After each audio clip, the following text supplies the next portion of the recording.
I'm working on all my excuses, but and I see you working on people's excuses. A lot. So, not being GaryVee, Yeah. how can I sort of inspire people around me to work on their excuses? It's funny, long before I was GaryVee, this is what I was doing for my high school friends who were doing stupid things like drugs and alcohol or driving drunk because they wanted to act cool in front of somebody. This is just about self-esteem. It's so simple, it's almost overly emotional for me. This is about self-esteem. The way I choose to do it, and you know this is how I do it, is I go directly at it.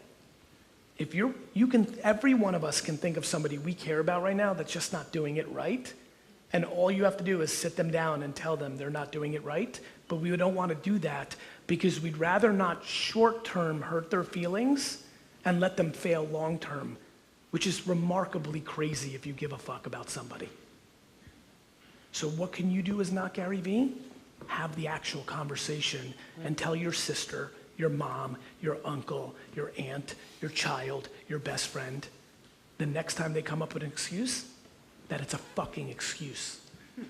The reason I say the thing that if there's anybody that ever looked like you that made it, then there's no excuse, is because I believe it.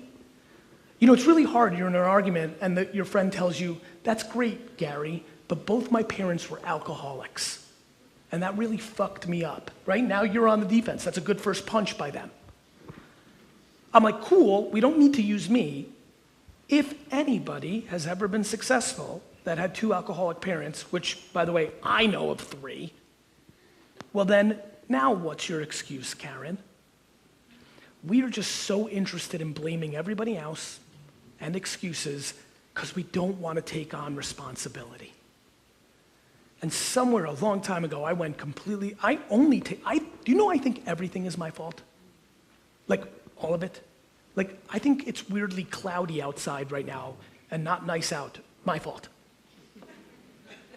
Like, his scar, my fault. Like, I fucking just default into my fault. And everybody tries to do everything else the other way. And let me tell you how good life becomes when you take on responsibility. It gets real good. Some of you, and there's a lot of you that follow me, you know why I keep bringing up the last scene of 8 Mile, the Eminem movie? How many people have seen that movie? Great. The last scene, they go into the battle. He makes fun of himself the whole time because it leaves the other person with nothing.